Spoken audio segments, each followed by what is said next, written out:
Assalamualaikum warahmatullahi wabarakatuh.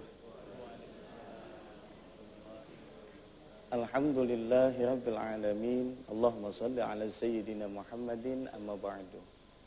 Pemirsa yang dirahmati Allah dan juga jamaah setia Masjid An-Nida TPI, alhamdulillah di pagi yang sangat indah ini Allah masih membangunkan kita, membangunkan keimanan kita dan ketakwaan kita untuk tetap ibadah dengan sebaik mungkin di bulan Ramadan ini. Dan kami ucapkan selamat kepada pemirsa yang baru saja melakukan santap sahur, dan semoga ibadah puasa kita di hari ini dan yang kemudian dijaga dan diterima oleh Allah Subhanahu wa taala. Amin ya rabbal alamin. Hamba yang dimuliakan Allah Subhanahu wa taala, bahwa sesungguhnya ibadah puasa yang sedang kita lakukan ini adalah ibadah yang menghantarkan kita pada sebuah tingkat ketakwaan yang pastinya harus kita lihat ketakwaan ini sudah adakah dengan kita atau belum.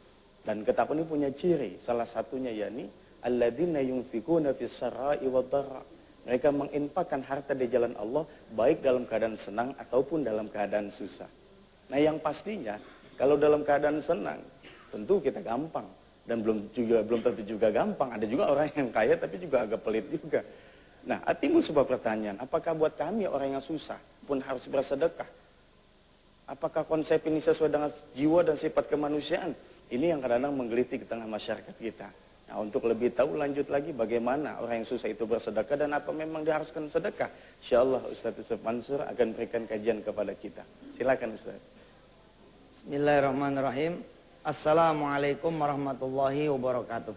Waalaikumsalam warahmatullahi wabarakatuh. Allahumma salli wa sallim mubarik ala sayyidina Muhammadin wa ala alihi walhamdulillahi rabbil alamin. Bapak Ibu yang dirahmati Allah, mudah-mudahan sahurnya tadi mendatangkan keberkahan buat kita semua. Ada orang yang merasa, saya sih kenyang, nggak usah nyaur deh, nggak boleh. Biar kata sekedar teh manis, nyaur itu kudu. Sebab nyaur itu sunnah dan ada keberkahan di dalamnya. Siapa yang bisa nyaur? Orang-orang yang punya makanan ya, yang punya minuman. Nah, ketika nyaur boleh juga tuh saling berbagi. Kalau ada acara buka puasa bersama, mestinya ada juga acara sahur bersama. Tradisi itu bagus loh.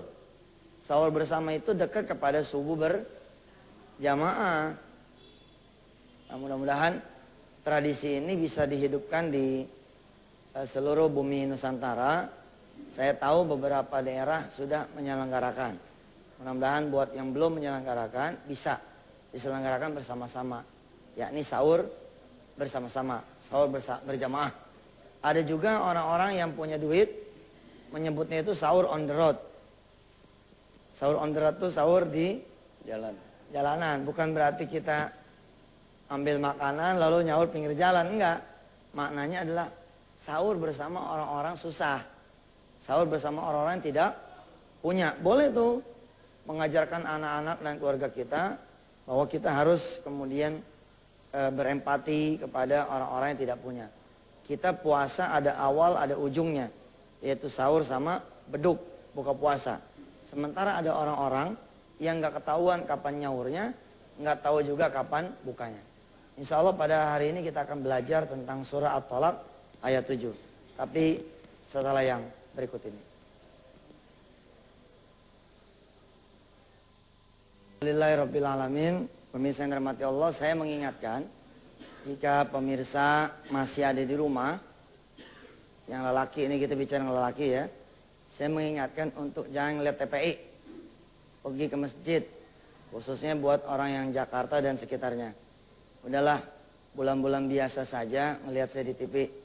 Bulan Ramadan mah afdol banget pergi ke masjid.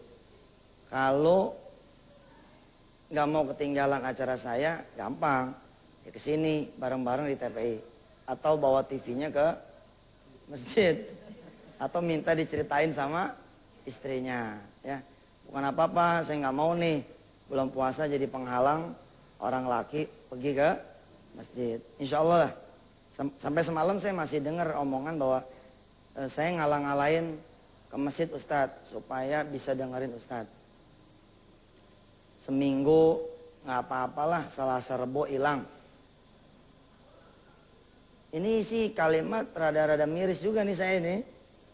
Di satu sisi alhamdulillah kita dapat kesempatan dakwah.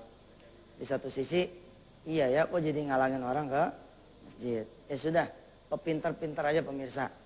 Insya Allah ada juga kok rekamannya buat mereka-mereka yang telat. Insya Allah ada jemaah-jemaah yang suka rajin naikin rekaman ini di web. Cari aja dah. Mudah-mudahan ini menjadi berkah adanya. Pemirsa yang dirahmati Allah, kita belajar hari ini surah At-Tolak ya. Surah At-Tolak. Surah keberapa tuh At-Tolak? Surah ke-65. Ayatnya ayat 7. Pertanyaan-pertanyaan berikut ini sering menjadi pertanyaan. Benarkah sedekah sebagai solusi? Benar nggak sih? Benar nggak sedekah sebagai jalan keluar? Apa yang harus kita lakukan ketika kita susah? Apa yang mesti kita lakukan ketika hidup kita serba kekurangan?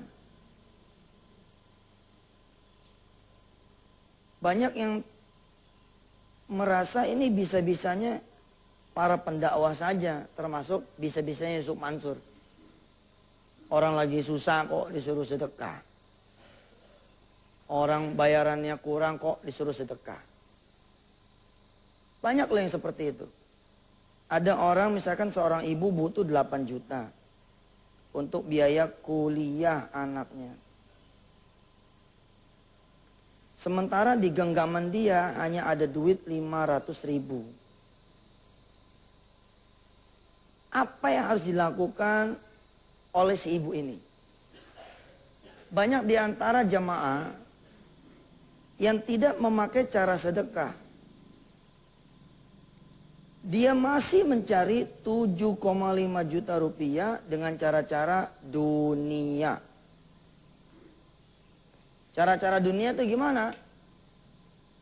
Minjam, terus ngutang sama juga. Apa teh? Ya minjam sama minta bantuan bedanya apa? Ya boleh. Kalau dianggap beda minjam, minta bantuan, terus ngegade, gade barang, terus jual barang, terus CCC. Coba apa aja? Minjem. Oke, terus ngegade, terus jual barang, terus apa lagi? Yang umumnya dilakukan sama orang. Utang udah nih. Minjem aliasnya banyak nih, bukan cuman teroris doang nih aliasnya banyak. Minjem alias ngutang, itu kan? Terus alias kasbon. Alias apa lagi nih? Nah, ada juga yang apa ngebohongin orang ya? Kok inget sih ngebohongin orang itu? Ngomongin orang, nipu, ya, nyolong. Iya benar, ini kalau nggak tahu caranya, bagaimana menggenapkan 500 ribu menjadi 8 juta, cara-cara ini adalah cara-cara yang lumrah nih. Betul nggak? Ngebohongin orang, nipu, nyolong, jual barang orang, terus ngambil hak orang, berbuat zalim. Iya, rampok termasuk diantaranya. Terus apa lagi kira-kira? Kalau saya boleh nyebut misalkan lebih gila-gilaan kerjanya bisa nggak? Ya lebih keras lagi kerjanya gitu kan? Apa yang bahasa paling gampangnya apa? Hah? Lebih kerja keras, lembur. Hari ini kalau bisa ini semua kita tinggal nih. Allah ngasih tahu buat kita jalan yang gampang.